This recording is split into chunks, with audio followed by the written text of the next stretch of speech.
Okay, I'm back now. I got dressed a little bit. It was cold, getting colder, yeah.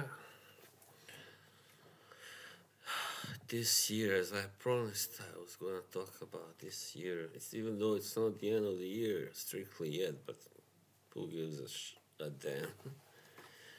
This year was probably the worst since I joined, and I believe worst year overall for Fragcomm, really. But that happens. That's why I trust next year will be better. We will see at least a little improvement there. Yeah, I'm sure we will. What went, why, and what went wrong? Why did it go downhill? Yeah, that's a good question. I think simply there have, first of all, egos clashed. That happened last year. Then certain streamers who were, really adding something to Fragcomm, they either stopped streaming or their streams kind of weakened in a way because they started losing guests who used to appear on their panel there or on their streams. And why did they start losing guests? Because suddenly these guests started streaming on their own. All right. So this is not a good idea. I think some people are just not made to have their own streams because they are boring. They are, let's face it, this is the hard truth. They don't have enough personality, they don't have enough creativity, they don't have enough charm, whatever, presence, I don't know. And that's that's when you get boring streams, all right? Sleep inducing streams. And I have seen plenty in the last year, all right? That's the problem.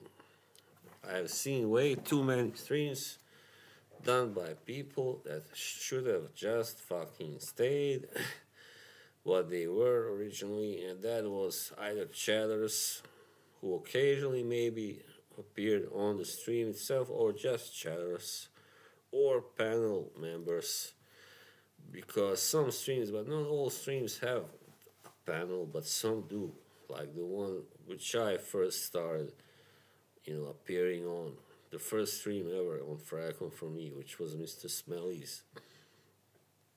Yeah, that was a good stream when I joined, but man, did it change a whole lot after that. Oh man. Yeah, and that's the same thing.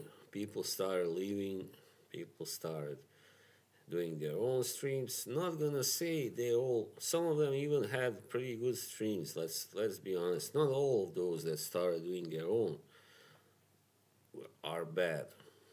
No, not by a long stretch, no. But yeah, there have been still quite many, who never should have streamed by themselves. But that's again the ego thing. And they think, oh, now, because when they started, many of them, their channels had like 100, 200 maybe subs or something.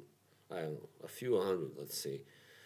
Then what then did, let's say, people like Mr. Smelly was to tell everybody, once these people started coming on his streams as panel members, he would tell everyone to subscribe to their channels, all right?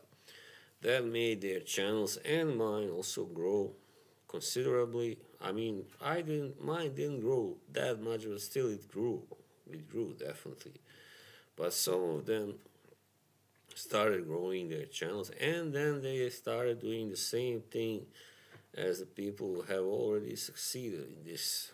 They started doing the same videos and the same tricks. They use the same tricks as everybody else, and that's when everything went, as they say here, south. Well, actually in America they say south.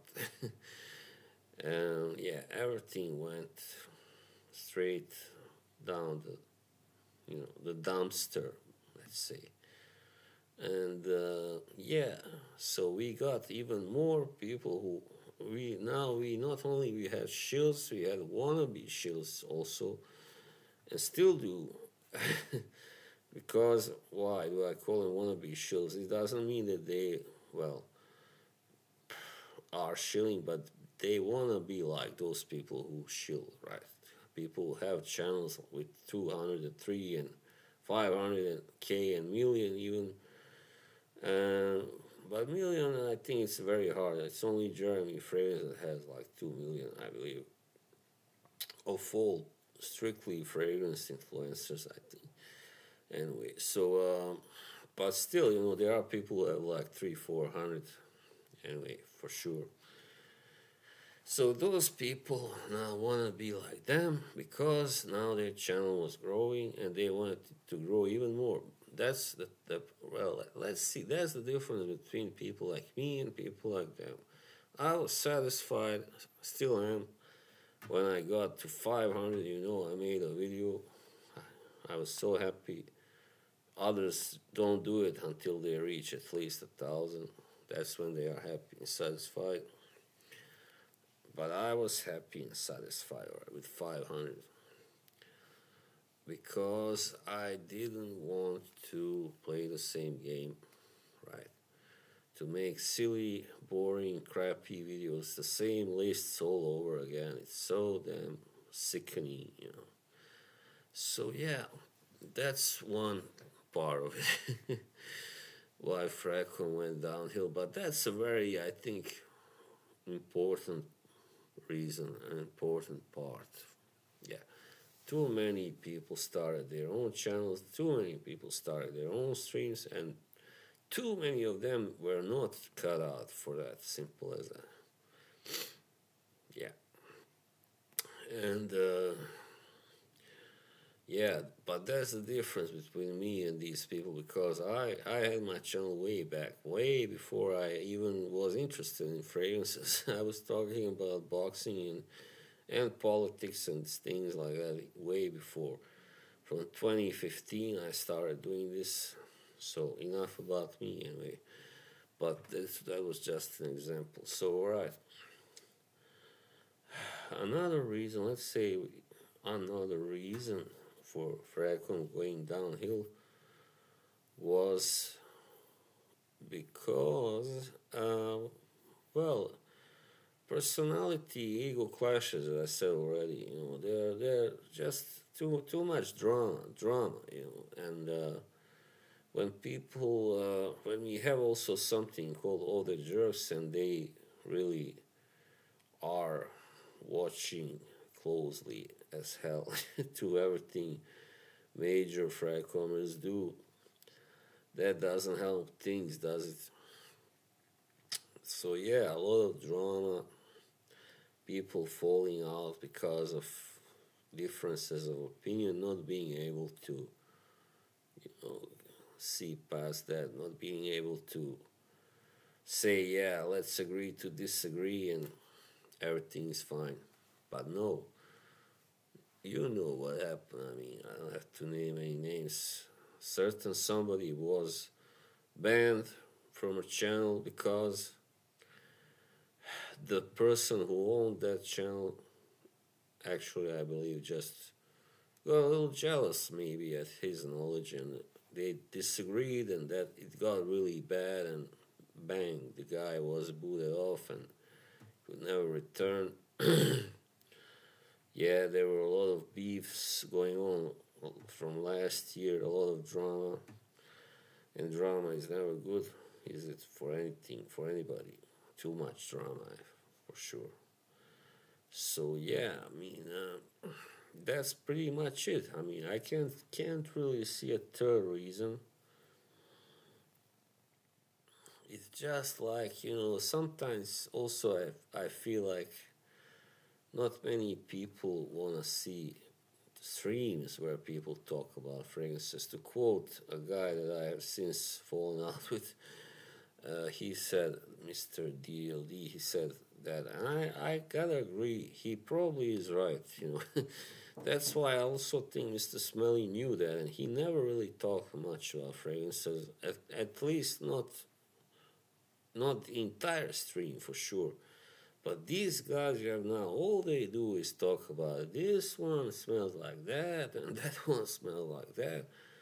Oh, it's like clinically boring, you know. I mean, it's so utterly, it's such a, I fall asleep watching this stuff, and I'm not the only one for sure. So you gotta have a stream that is, engaged, that is, let's say, engaging, but that people like phrases can gravitate toward because it has something related. It has a content that is related to fragrances, right?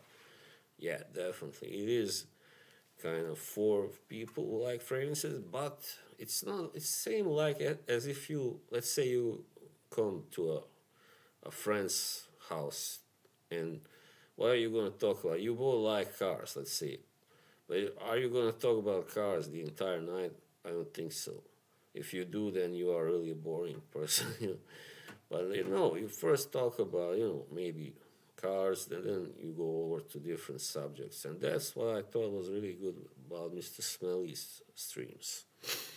He'd talk a little about one fragrance each night, and some other people would say, what their own favorite fragrances for a certain occasion were, all right? And that was it. And then we would all go over to talking about other subjects also. So, but yeah, I mean, streams where people only talk fragrances, and when people in the chat do nothing but talk about fragrances, that's really clinically boring. So you gotta have more, definitely. You gotta have more meat on the bone. You gotta engage people. You gotta make them interested. You gotta give them a subject they can really talk about. They really kind of can be, feel something for, be engaged in, talking about it. And perfume just doesn't. I mean, unless you are total like freak, perfume freak, that's not enough. I mean, it can be enough one or two streams, but for the rest of, how many streams you're gonna have, like for a few years, no way, man. So it gets really dull in the long run, and yeah. So many people started leaving, and because they just weren't entertained, they just didn't feel it was worth it anymore. Watching the streams, being in the chat, or even appearing on the stream itself. And yeah, also because of all the jerks, once again, their interference, their mocking of certain people there didn't help at all. Some quit going there to the streams just because of that. They were tired of being ridiculed each time, almost each time they appear on a stream. So, yeah, and I can understand that very well. But I think next year, well, it can't be any worse, definitely, than this one has been. And the last one was pretty turbulent, but it was still, things were still going on. But yeah, so that would be a little about that subject, and I do intend to still go to certain streams, but as I said already many times before, I have really cut down on the number of streams that I visit now.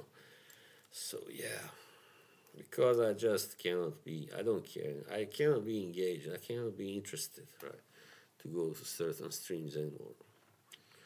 Alright, so that was it. See you, bye.